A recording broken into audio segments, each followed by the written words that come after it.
Obrigado. Não é só prevenção, não é só repressão, é tudo junto. Primeira coisa, ter esses centros de recuperação de viciados à disposição das famílias e dos jovens e que possam tratá-los ambulatorialmente ou não. Primeira coisa é ter isso.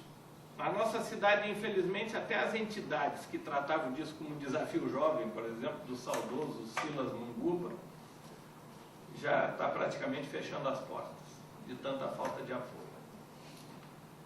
Então nós temos que incentivar essas entidades e criar também outras entidades nesse sentido. Isso o poder público municipal pode fazer. Mas concomitante a isso, a polícia e o Ministério Público têm que fazer o levantamento de todos os chefes zonais do tráfico na cidade. Todos os cabeças do tráfico na cidade. A partir desse levantamento, eles entregam esse levantamento para o judiciário. O judiciário expede mandados de busca e apreensão e mandados de prisão. E são presos esses chefes zonais. Todos eles foram presos. O que acontece? Porque se eu boto num tratamento o jovem e ele volta para a casa dele e o chefão da droga está lá, o chefão da droga vai mandar ele ser viciado de novo, você não mata ele. Ou tu compra e paga, ou então nós acabamos contigo. Não adianta. Se não houver essa ação conjunta, não vai existir nunca. A partir dessa ação conjunta, o que aconteceu aí com o poder público municipal, estadual e federal? Entraram com a parte social. Aí entraram com a parte de formação profissional, de formação esportiva, de formação cultural e deram a oportunidade ao jovem. Praticamente eles entraram realizando a urbanização que podiam, que muitas vezes não dava para urbanizar todas as áreas, eles urbanizavam vias de acesso dentro das áreas para que pudesse circular. E a partir dessa urbanização, então tinha vigilância. Então, qual é o recado que se manda para toda a juventude? Olha, os chefões estão na cadeia. Vocês têm todo amparo para poder se recuperar. Tem todo amparo social aqui. Eu achava muito bonito, eu vi um projeto lá, que os jovens dependentes de droga, eles faziam a recuperação de todos os espaços públicos de Bogotá. Todos. Banco de praça, esses equipamentos infantis, tudo era feito por eles. Isso até dava um orgulho. Eu acho que quando passavam lá, diziam, esse banco aí que arrumou fui eu. E eram, ao mesmo tempo que aprendiam uma profissão, ainda eram remunerados por aquilo e ajudavam a cidade a ficar melhor. Então vejam como não é uma solução simplória que vai resolver isso. Mas o prefeito tinha pulso e moral suficiente para reunir a sociedade em torno dessa solução. Porque aí todos os poderes começaram a acreditar. E a imprensa começou a dar o apoio que precisava para esse tipo de atividade. E vocês viram que foi, nesse momento, entrou em campo todo mundo. E aí foi posta, depois de tudo isso, foi posta a vigilância que deu a tranquilidade ao local. Então não são soluções simplórias. Na educação, tem duas palavras que eu acho fundamental. Eu vou resumir porque o tempo já não dá mais. Mas a educação para mim é fundamental. E me deixa triste. Eu até posso dizer que houve progressos. Com o salário do professor, por exemplo, houve progressos e a gente tem que reconhecer. Acho que a merenda está uma qualidade melhor, né? Alguns utensílios dos estudantes melhoraram. Então, nesse sentido, eu acho que houve progressos. Eu não posso só dizer que não houve nada. Houve progressos nesse sentido. Mas, infelizmente, a qualidade educacional está muito baixa ainda. Porque nós sermos a segunda cidade com a pior qualidade educacional do Ceará é uma coisa inacreditável. É uma coisa totalmente inacreditável. Por quê? Vou terminar. Uma coisa inacreditável por uma razão básica.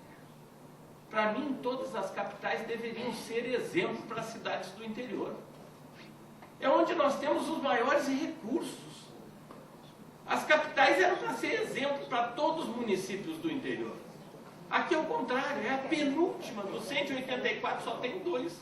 Só tem um atrás de Fortaleza. Imaginam isso?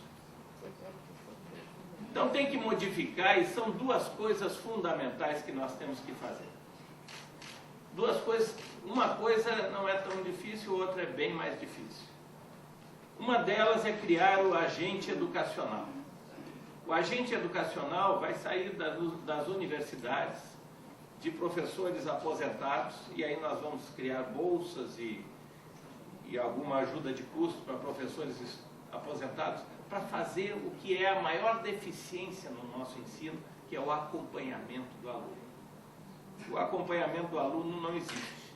E se nós temos o agente educacional, isso pode acontecer. E eu acho que aí entra o voluntariado, que vai ter uma bolsa, claro, para não fazer tudo.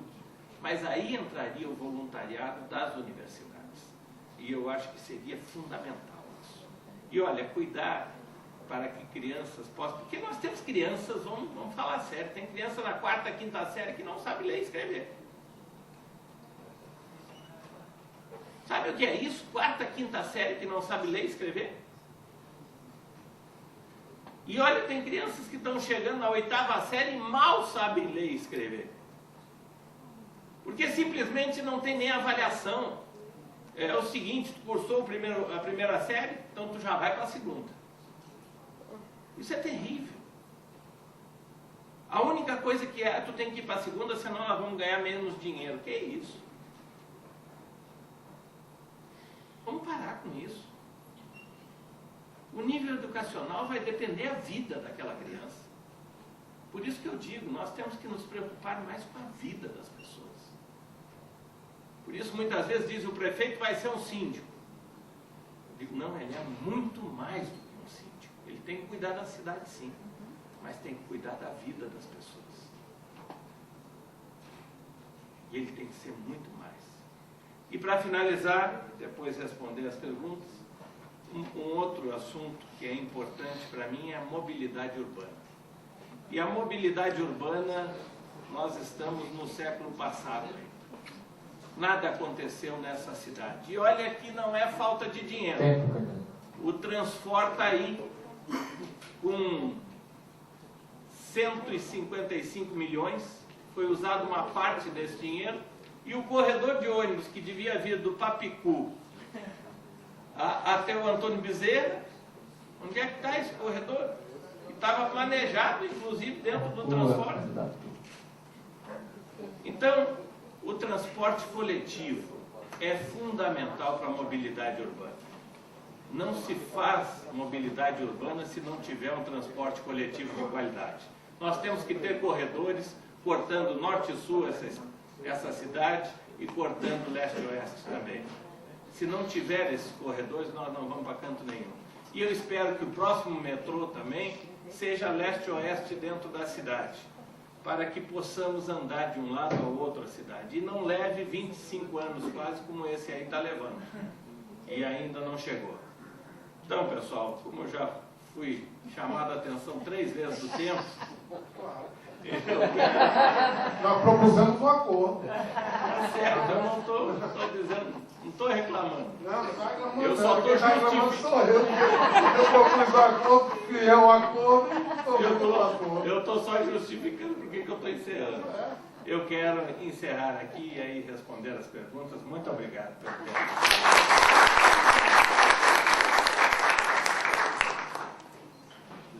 Obrigado aos 2 candidatos. Agora a gente vai aqui fazer um sorteio das perguntas que foram colocadas aqui na urna. São blocos de 5 perguntas, né?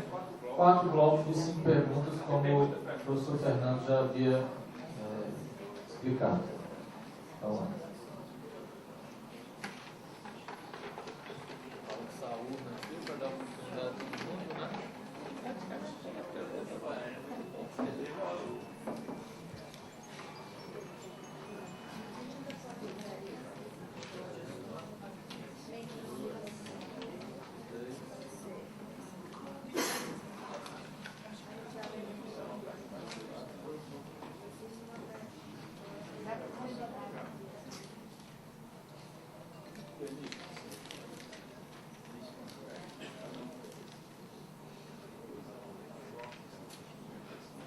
Bom, eu vou ler as 5 perguntas, tá?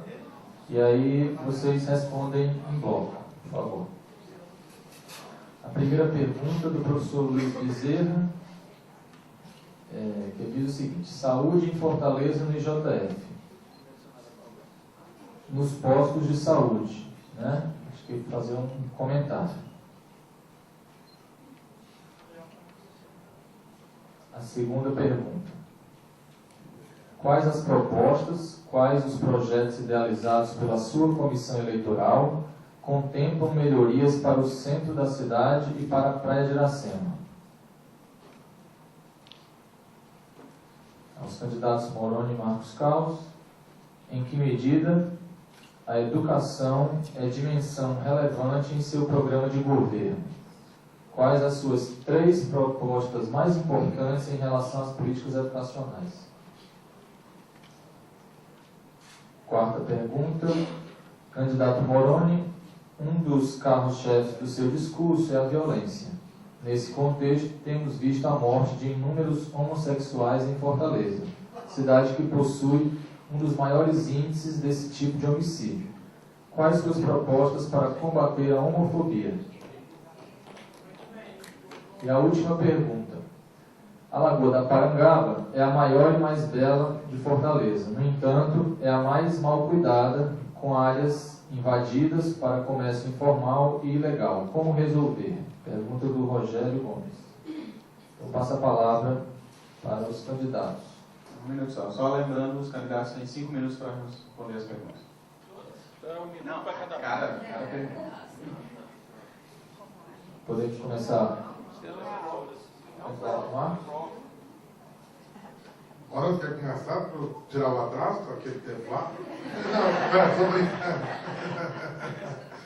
Bom, sobre o JF e posto de saúde, eu falei rapidamente sobre a saúde, e é verdade, nós precisamos concentrar os recursos naquele atendimento primário, e no nosso programa está lá estabelecido, está registrado no TRE, pelo menos um posto de saúde de qualidade funcionando em cada bairro. São 119 bairros aqui em Fortaleza oficialmente. Com infraestrutura, com médicos, profissionais de saúde, remédio. Não se justifica faltar remédio, faltar gás, material de insumo. Não se justifica. Isso aqui é falta de planejamento.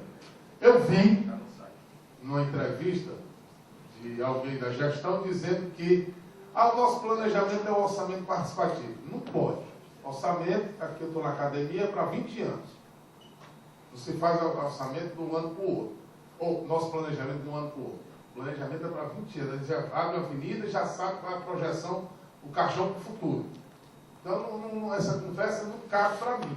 Eu fui relator de orçamento, 4 anos consecutivos. Orçamento é autorizativo, ele não é impositivo. Eu vejo aqui a universidade se posicionando, correndo, brigando, e mal conseguem os orçamentos que estão lá previstos, lá, porque eles ficam contingenciados do governo federal. No IJF, em frente ao IJF, existe um estacionamento. A exemplo do fim na Assembleia, para evitar despesa com desapropriação, naquele estacionamento nós vamos fazer um estacionamento no subsolo e construir um anexo de 5 andares interligado com o IJF para atendimento de urgência e emergência. A maneira de desobstruir o IJF. O Hospital da Mulher, depois de 8 anos, vão inaugurar. Mas não vão botar para funcionar na plenitude. Era para ter feito concurso para o Hospital da Mulher e não está dividindo aqui carga horária de médico, que encontra hoje no posto de saúde com 40 horas e divide. Não, você agora fica 20 horas no posto de saúde e dá 20 horas no Hospital da Mulher. Cobrindo um santo e descobrindo o outro. Meu jeito é assim, não se assuste, não, eu não estou com raiva, não. Estou mostrando como é o que eu vejo, o que eu analiso e que as pessoas pensam que a gente é enganado. E eu não aceito ser enganado por o pessoal que não conhece o que é administração. Centro da cidade. Centro da cidade. Tenho 2 propostas muito claras. Primeiro, a revitalização, que nós temos que estruturar o centro da cidade, mas a habitação no centro da cidade. A gente só consegue habitar o centro da cidade se houver um estímulo. E o jovem estudante pode morar no centro da cidade, porque ele tem os serviços todos próximos lá no centro da cidade. Nós vamos dar isenção de IPTU, IPTU 0% da cidade, para forçar ou para facilitar a moradia, para deixar bem claro para as pessoas que estão aqui. E naquela área da Governador Sampaio, que tem ali no Palácio do Bispo, que é a prefeitura, até o Riacho, até a Pinto Madeira, nós vamos criar ali o camelódromo, para 10 mil camelôs se instalarem ali e desobstruir o centro da cidade, facilitando a vida das pessoas lá no centro da cidade. É aquele esqueleto, o pessoal todo jogado ali no esqueleto, não tiveram coragem de concluir o esqueleto, fazer a parte do esqueleto, habitando as pessoas, facilitando a vida das pessoas. A educação é sine qua non. Somente eu que sou sociólogo, tenho o maior interesse que as pessoas possam verdadeiramente ter acesso ao conhecimento. Ao conhecimento, nós temos que socializar o conhecimento. Quem é que vai disputar o mercado de trabalho sem conhecimento? Eu vi o candidato Morando falando da importância do kit educacional, que é a merenda, a mochila, fardamento, isso é bacana, bonito. Mas a essência é o conhecimento. Se nós não tivermos coragem de enfrentar de frente o problema, nós não vamos resolver. Tem que chamar os professores e saber, amigo, o que é que precisa para a gente resolver? Qual é a metodologia que precisa implementar aqui na parte de educacional para que os jovens possam ter conhecimento, aprender a ler e escrever, pelo menos na idade certa. E aí, do jeito que está, como eu disse anteriormente, com indicação de cartãozinho não se resolve. Escola tem que ter qualidade, não é porque é escola pública que não tem que ter qualidade, não. Tem que estar aberto. Apenas 24% das escolas públicas aqui em Fortaleza tem ginásio esportivo. Por que a escola particular tem e por que a escola pública não tem o ginásio esportivo para os jovens no final de semana ocuparem, jogarem e terem oportunidade no final de semana? Por que a escola particular tem laboratório de informática e por que a escola pública não tem? Por que a escola particular tem sala de reforço e a escola pública não tem de reforço para o aluno que não teve a oportunidade de compreender no ensino regular? Biblioteca tem na escola particular e a pública não tem. Por quê? Qual é a diferença? Qual é a discriminação? Imagine se a UFC aqui não tivesse toda uma infraestrutura de uma universidade, como é que vocês seriam destaque no conhecimento aqui no estado do Ceará? Então, tem que trabalhar, tem que ser prioridade. E é obrigação, não é favor de gestor aqui estar oferecendo educação e saúde, não. É obrigação, mínimo, se ele for consciente, se ele tiver dignidade, se ele for honesto, o mínimo que ele tem que fazer é de ofertar uma boa qualidade de educação e saúde para a nossa população. A violência, eu vou deixar o Morando para responder, que a pergunta foi específica para ele, mas também tem os meus encaminhamentos, porque o prefeito, apesar de não ter competência constitucional direta, mas o prefeito não pode ser omisso, jogar para cima do Estado a responsabilidade, ele tem que dar a sua contribuição, porque é competência do Estado e da União, o prefeito não pode ser omisso. E aí nós temos como também ofertar, mais ou menos aquela linha, porque eu não quero guarda municipal correndo atrás de bandido, não. Guarda municipal é para dar segurança aos nossos equipamentos, os postos de saúde, os hospitais, as escolas, as praças, as lagoas. Essa é a obrigação do guarda municipal. Então nós vamos, em cada turno, 2 guardas municipais. E aí sim, vou cooperar com a segurança pública. Como o guarda municipal está na ponta, tem as informações onde ficam a boca de fumo, onde ficam os traficantes, levar para o serviço reservado a informação da Secretaria de Segurança Pública para que eles possam aperfeiçoar. Lamentavelmente, aqui nós vimos hoje nos jornais, me desculpe a minha sinceridade, a minha maneira de dizer, Ceará é o pior estado em relação ao efetivo do Brasil. É o que tem menos efetivo proporcional a cada 100 mil habitantes. E as pessoas precisam ter coragem de dizer, não aceito, pelo amor de Deus, um universitário ficar calado não vendo uma situação dessa.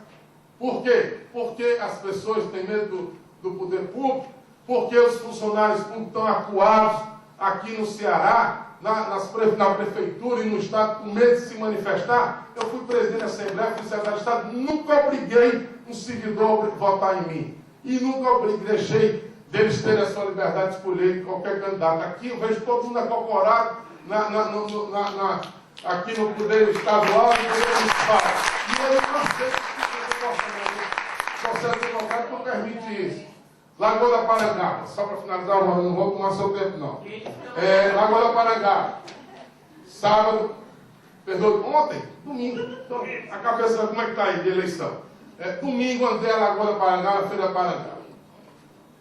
Desorganização é uma realidade, bicho misturado com a gente se alimentando, tem que organizar. Primeiro, urbanizar a lagoa, aquela bela lagoa. Segundo, você não pode chegar e mandar aquele pessoal embora, porque o pessoal vive daquilo. Vamos enfrentar a realidade, não adianta a gente ficar aqui tergiversando, que não é meu. Eu não sou de simular. Se não fizer uma organização, dando segurança, lá mesmo na feira, o senhor disse, me chama de deputado pelos costumes, né? Deputado, acabei de ser assaltado, levaram minha carteira. Eu andando com um cara lá, um senhor lá, apavorado, que eu roubaram a carteira dele lá e eu passando lá na hora. Então, se você não fizer um disciplinamento, separar o que é bicho para um lado, animal, venda de animal para o outro, praça de alimentação para outro, organizar, não funciona. Não funciona, o resto é conversa fiada. Então tem que fazer a urbanização na praça, na Lagoa da Parangaba e organizar aquele comércio que ali está. Muito obrigado.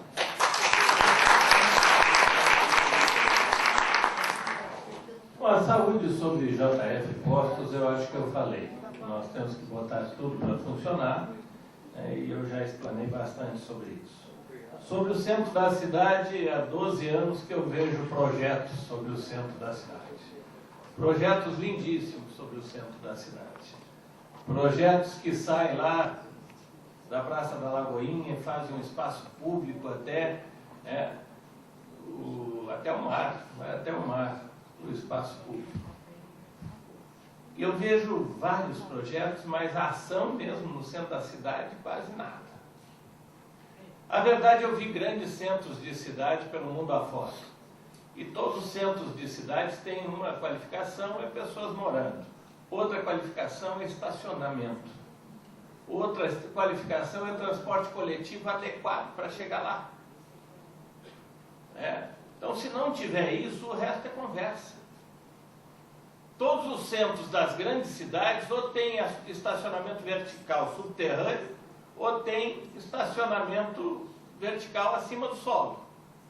Mas tem que ter o estacionamento. Quem é que vai para o centro da cidade que não sabe onde vai estacionar? Não vai. Se não tiver um transporte coletivo adequado para o centro da cidade, a pessoa vai querer ir de carro. Vai de carro, não tem onde estacionar. O que vai acontecer?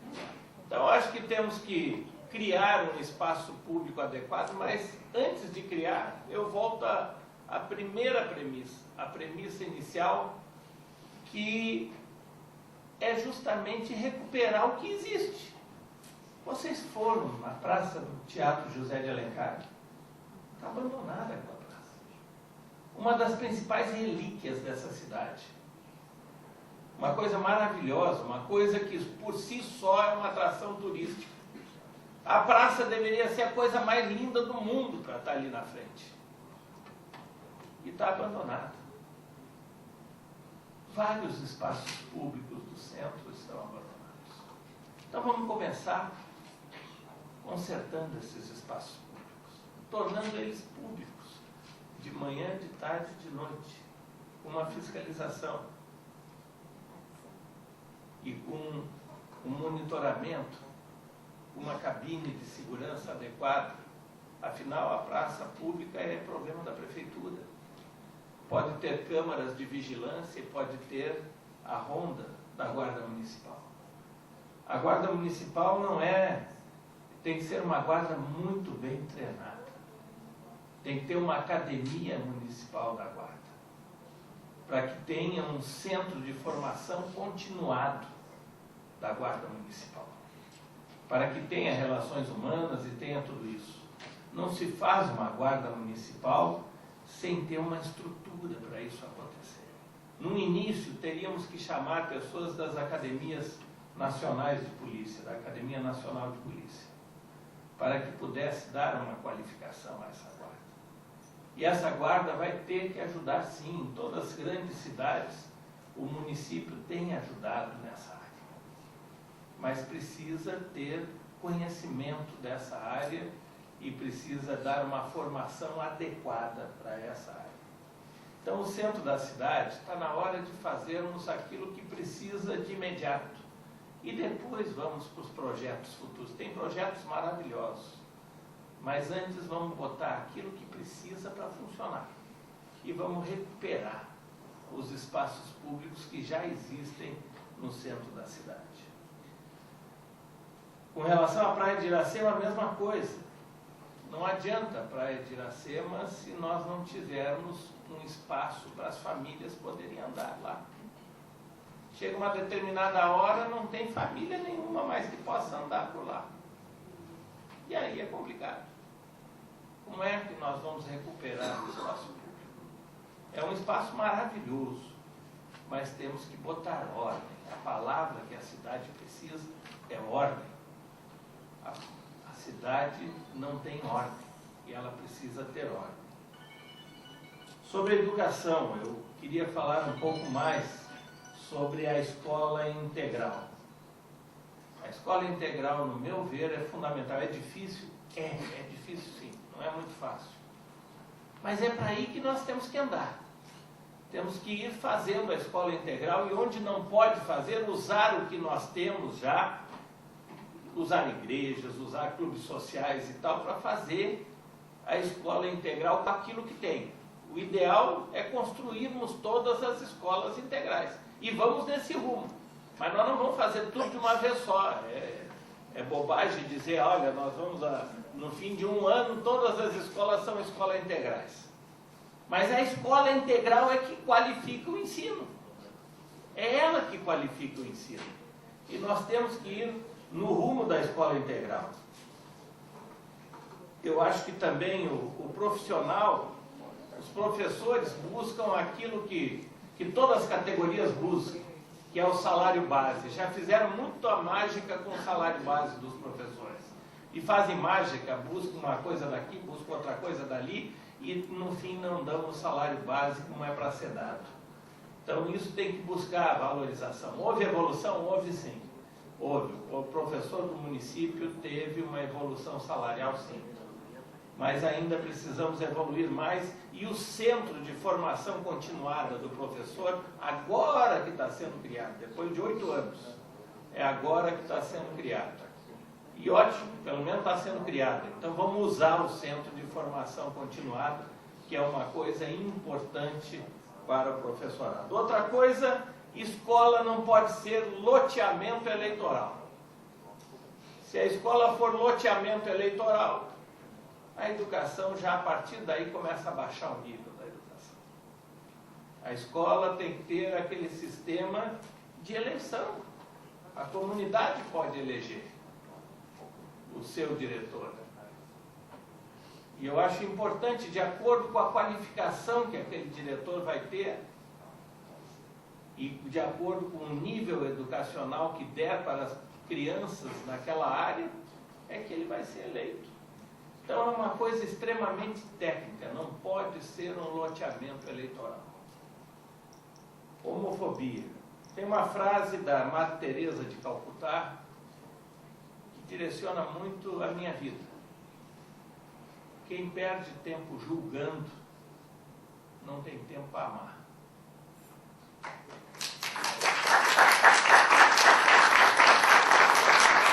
E como eu disse no início, todas as pessoas são iguais. Todas as pessoas são filhos do mesmo pai. Preconceito, discriminação, que algumas pessoas, infelizmente, eu já fui vítima. E eu sei que é duro isso. Portanto, vão encontrar em mim um tratamento igualitário para todos. Não há discriminação, não há preconceito. Até porque eu não tenho que agradar padrinho nenhum. Eu tenho liberdade para poder ajudar todo mundo e ninguém me dizer o que fazer. Essa liberdade é importante. Meu vice, a pessoa do meu partido também, que têm a mesma liberdade e o mesmo interesse. Então podem ficar tranquilos. E quanto à luta contra a violência, eu já expliquei também, já me estendi e mostrei que não é uma coisa simples. Mas não é uma coisa que a gente possa lavar as mãos, não. Dentro da cidade, é assunto da cidade, é assunto do prefeito. O prefeito não pode dizer, não, isso aqui é problema do federal, isso aqui é problema... Não, se é na cidade, quem tem que ser o primeiro a cobrar do Estado e do federal é o prefeito. O prefeito tem que ter essa liberdade para poder cobrar do Estado e do federal. E eu tenho certeza que não temos dificuldades nenhumas para isso. Quanto à Lagoa da Parangaba, e todos os espaços como a Lagoa da Parangaba, primeiro nós temos que preservá-la. E não só a Lagoa da Parangaba, a beira-mar tem que ser preservada. Vocês viram como é triste para a gente ver uma beira-mar bonita daquela e tem uma plaquinha lá que é imprópria para o banho? Isso é triste. Nós não temos um sistema de saneamento que permita esses espaços públicos se tornarem próprios para nós usarmos esses espaços públicos. E nós temos que equacionar isso logo. Tem verbas internacionais específicas. Hoje a ecologia é o assunto no mundo. E nós temos verbas para buscar, se tivermos projetos adequados, podemos fazer parcerias importantes com a universidade e criar projetos maravilhosos nesse sentido. Eu já vi alguns e sei que podemos fazer esse tipo de parceria. Nenhum prefeito vai resolver sozinho nada nessa cidade. Ele tem que ter a capacidade de ser o catalisador de todos os esforços daqueles que têm as melhores mentes nessa cidade. Ele tem que catalisar a universidade, os poderes públicos, a iniciativa privada. Ele tem que catalisar todos os esforços para que possamos colocar nossa cidade no século XXI. Está na hora de resgatarmos a nossa cidade para isso. E não só a Lagoa da Parangaba. Todos os outros meios urbanísticos que nós temos que resgatar. E temos que colocar à disposição da nossa cidade. E temos que colocar a ordem. Muitas vezes dizem, o Moroni é contra os camelôs. Como é que eu vou ser contra os camelôs se eu fui camelô? Eu sou totalmente favorável. E eu conversando com eles, eles também são favoráveis a ter uma ordem. Eles não querem ficar lá num canto onde não tenha movimento nenhum. E eles não possam vender nada. Então nós temos que colocá-los de maneira organizada num lugar que as pessoas possam ter acesso a eles e que eles tenham dignidade também, não precisam ficar ao relento e ao sol para vender os seus produtos. E botar plastiquinho, um pedacinho de lona aqui, outro pedacinho ali, para vender seus produtos. Eles têm que ter um espaço de ordem na nossa cidade para que isso aconteça. Muito obrigado.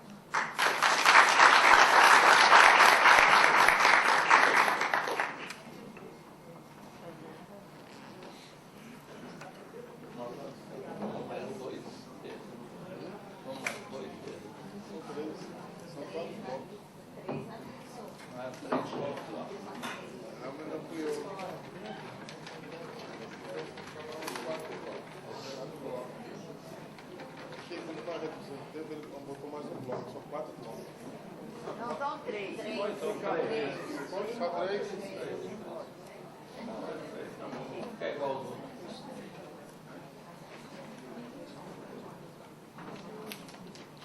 Vamos lá.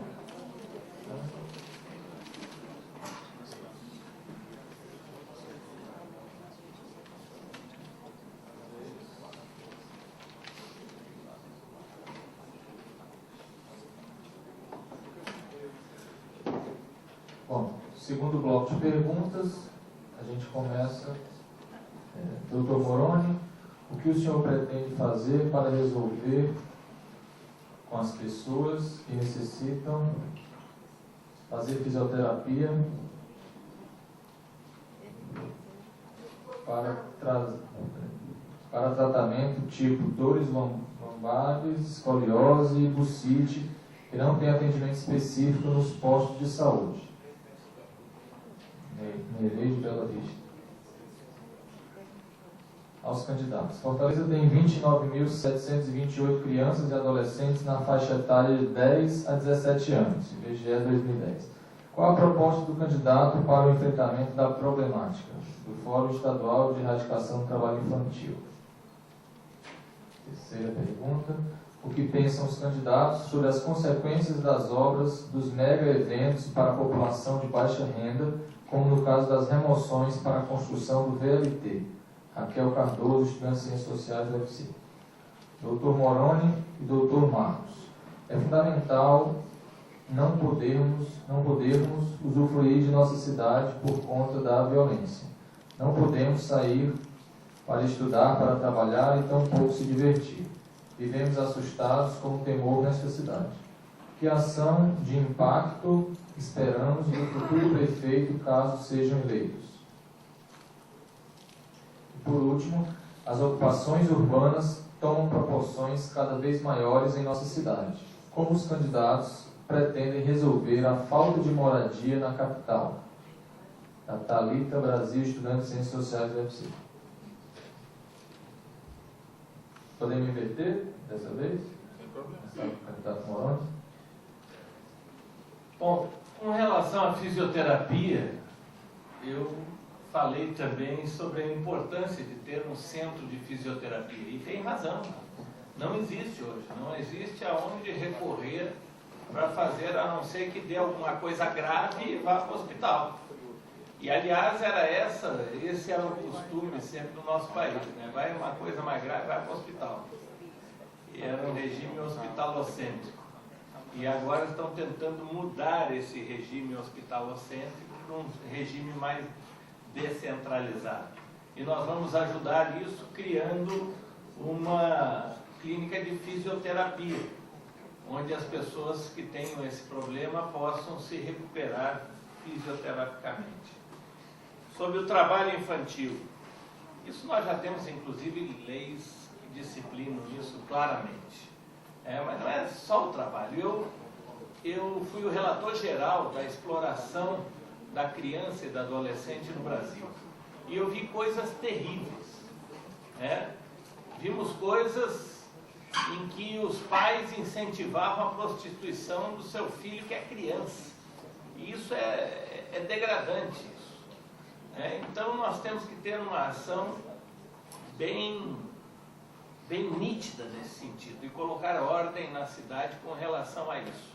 Nós não podemos permitir de forma alguma que nossas crianças sejam exploradas.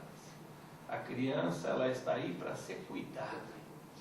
A criança está aí para ser estimulada a aprender, a estudar, a jogar bola, a fazer coisas desse tipo, praticar esporte, fazer artes. Eu vi muitas iniciativas artísticas dentro da favela e crianças fazendo coisas maravilhosas, até com balé e coisas desse tipo. Então, basta a gente incentivar e tirar as crianças disso, pegar a família e ver, conscientizar. Tem que, como eu disse, nada disso é um trabalho isolado. Não basta pegar a criança e botar num depósito de criança, não adianta nada. Ela vai voltar para a rua em seguida, porque vai lá o pai, se identifica e ela vai voltar para a rua. Ou vai voltar a ser explorada. Então nós temos que ter uma ação que chegue na família, que chegue na criança e que chegue naqueles que querem explorar a criança também. Tem que chegar em todos os vieses para evitar que isso aconteça. As remoções, o VLT é importante. Agora, o que não é justo é uma pessoa morar no seu bairro, ter a vida no seu bairro e de repente ir lá para a periferia da cidade. Aí não é justo, não. Nós temos que ter opções que permitam que a vida das pessoas continue no lugar onde elas estão. Então nós temos que ter opções nesse sentido, ou pelo menos perto dos locais onde elas estão. Nós não podemos fazer remoções que tirem a pessoa, porque onde ela não pagava para trabalhar, ela já vai ter que pagar passagem e tudo mais. E onde ela ia em 20 minutos para o serviço, agora vai ter que levar 2 horas para ir para o serviço As pessoas, tem pessoas que trabalham até a meia-noite, muitas vezes a gente pensa, nessa região pobre tem muita gente que faz coisa errada. Não, a maioria que mora lá faz coisa certa. E dá duro o dia inteiro. E dá duro da manhã até a noite para poder botar comida na mesa para sua família. E imagine o que é para um trabalhador que tem muitas vezes 7, 8 horas de descanso, tirar 2 horas dele para ir para o trabalho e tirar 2 horas dele para voltar. Ele fica sem descanso e dá desespero. Então nós temos que ter uma consciência nesse sentido. Quanto à violência, eu já expliquei, eu acho o programa é um programa que integra a Guarda Municipal como força auxiliar das polícias. Vejam bem, muitas vezes a pessoa diz, mas o Moroni quer criar uma polícia municipal. Não é isso, não. É a Guarda Municipal prevista no artigo 8º, no artigo 144, parágrafo 8º da Constituição, que diz que ela tem que cuidar dos bens e dos interesses da Prefeitura. Então, o interesse da Prefeitura é, na verdade, tudo. É o espaço público, é o lazer no espaço público, é a educação, é a saúde, é transporte coletivo, e a Prefeitura tem que garantir o acesso a isso. E tem que ajudar a garantir. Por isso que foi criada a Guarda Municipal na Constituição, e tem a previsão constitucional nesse sentido. Quanto à ocupação urbana, nós temos que equacionar sim. Eu vejo muita conversa, já prometeram milhares e milhares de casas e geralmente fazem 1/4 daquilo que prometem. E aí o déficit habitacional, em vez de diminuir, acaba aumentando, porque fazem muito menos.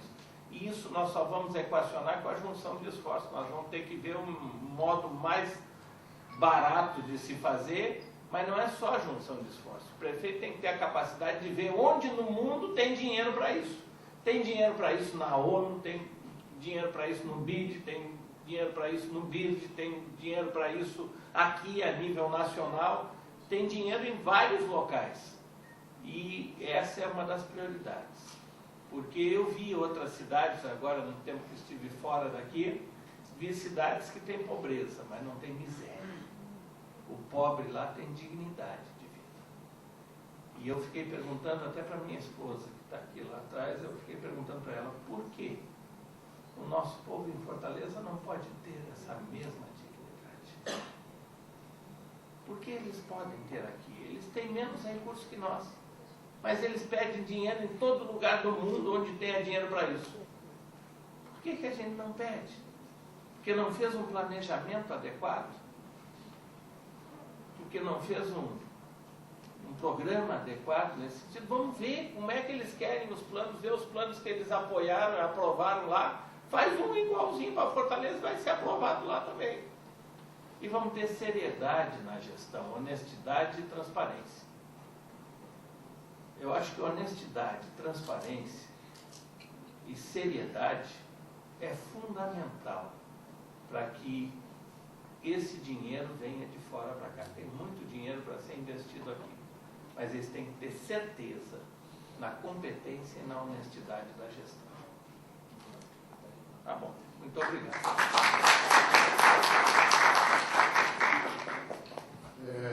Eu parto do princípio que o poder público, ele não só tem que organizar a sociedade, mas ele tem que dar soluções para a demanda da sociedade.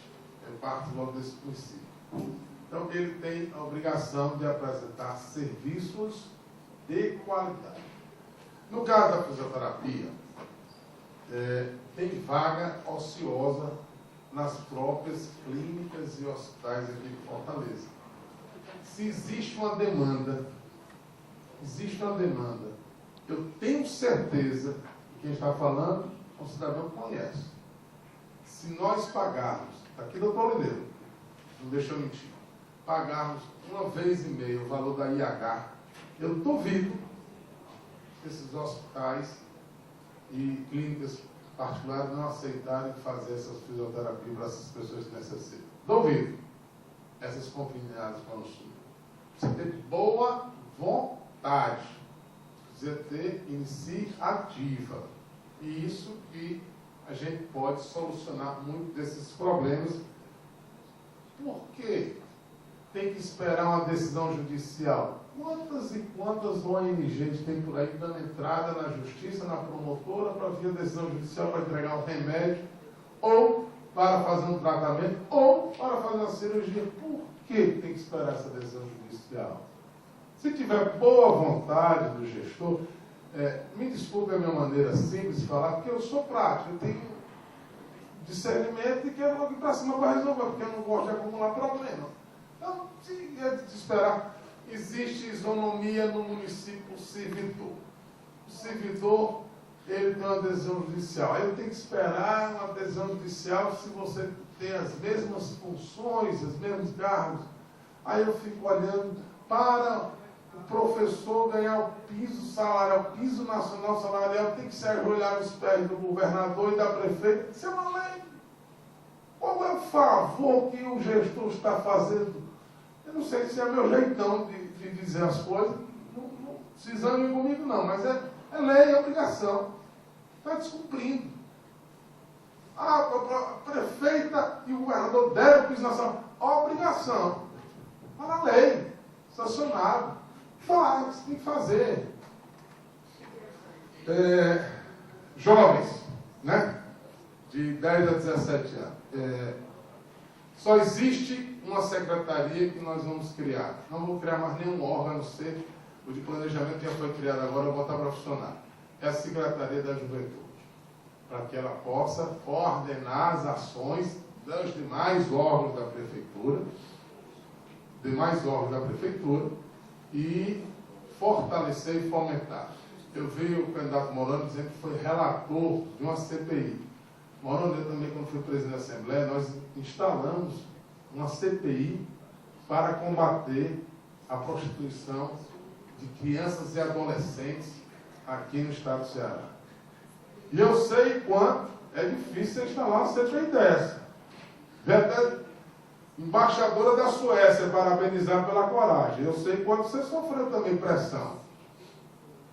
Tem uma rede aqui que foi denunciada no espanhol e nós juntamos provas e mandamos para o Ministério Público. Aí, olha lá. Até hoje eu respondo o processo. Mas segurei, chamei a relatora, ex-deputada Tânia Gugel, disse, pode segurar que aqui a gente vai fazer, joga para cima do presidente da Assembleia, que era eu. Tudo que tiver, joga para cima de mim. Ruim de bom, joga para mim. E aí nós apresentamos o relatório do Ministério Público. Cadê? O Ministério Público botou para frente. Com todos. CPI não julga, não. Ela junta, está aqui o relator que foi, na Câmara dos Deputados. Junta as provas, junta os indícios. E aí, encaminha o Ministério Público. Ele indicia, faz um indiciamento ou não. E o Judiciário que julga. Se ele acha que não tem documento necessário, ele peça mais documentos para acostar ao relatório da CPI. E até hoje está aí, ó. Aí nós temos que pressionar. É hora da nossa juventude mostrar que está indignada. Não pode ter impunidade, não. Nós temos que mostrar.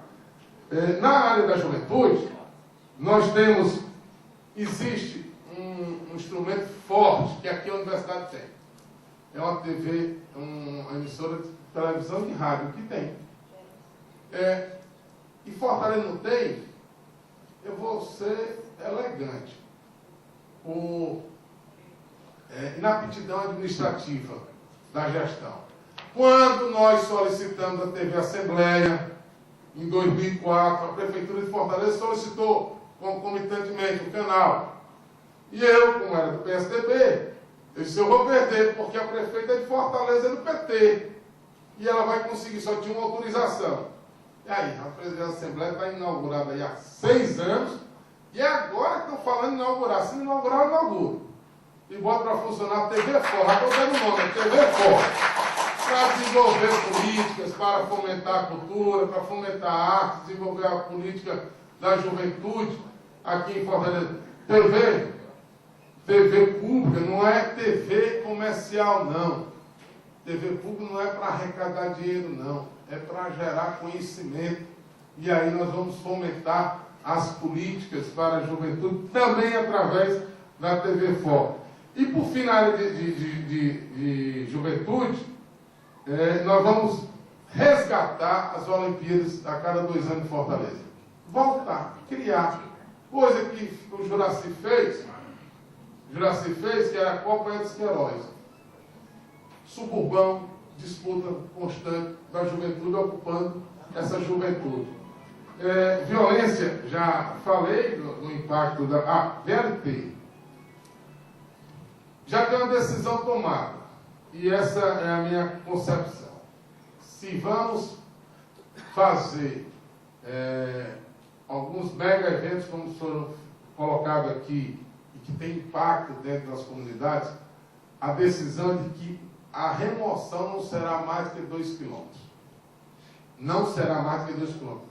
Não cabe na minha cabeça o governador ir negociar ali na aldeota, convencer o cidadão a ir morar lá depois do Zé Valdo.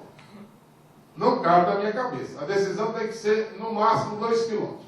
E aí sim, se precisar fazer a remoção, nós vamos fazer, dando as condições dignas para as pessoas. Agora, no máximo 2 quilômetros, para que não haja prejuízo do ambiente e da cultura que ele conviveu a vida toda. Se ele está ali, é porque o poder público foi omisso. Se ele ocupou a parte na área da faixa de domínio, é porque o poder público foi omisso. E aí tem que invadir mesmo. Se ele não teve fiscalização, não teve controle, não teve organização. É por falta de fiscalização e de competência que aí as pessoas têm que buscar. Ele não vai buscar na área particular, ele vai buscar na área pública. Então o poder público tem que ter a obrigação, tem que ter fiscalização e dar as condições das pessoas. Então a decisão é essa. No máximo 2 quilômetros de distância da área onde ele está habitando, para que a gente possa fazer a desocupação. Ocupação, falta de moradia. Eu vou resumir aqui as palavras do Moroni. Bom, vocês sabem quanto é que estão voltando? Quanto é que está voltando por ano? Porque não houve aptidão para fazer projetos. Olha como eu estou educado. Aptidão para fazer projetos. 1 bilhão. Aqui no Ceará, Caixa Econômica. E o Morando foi benevolente, disse, olha, estão cumprindo 25% do prometido. Não, prometeram 40 mil e entregaram 6.500. Vamos botar 7 para arredondar. Isso aí dá menos de 20%. Quer dizer, então não vamos falar, mudar, como se você falar as coisas na minha frente, porque só falo se aguentar. E eu também só falo que eu aguento. Então, voltando 1 bilhão de reais, porque o Ceará não teve competência para fazer projeto de moradia. Lamentavelmente, essa é a nossa verdade e é a realidade. Não tem vocação para isso. Prometeram 40 mil casas e entregaram 7 mil. Não chega nem a 20%, doutor Morão. E essa é a realidade que está acontecendo aqui em Fortaleza, no estado do Ceará.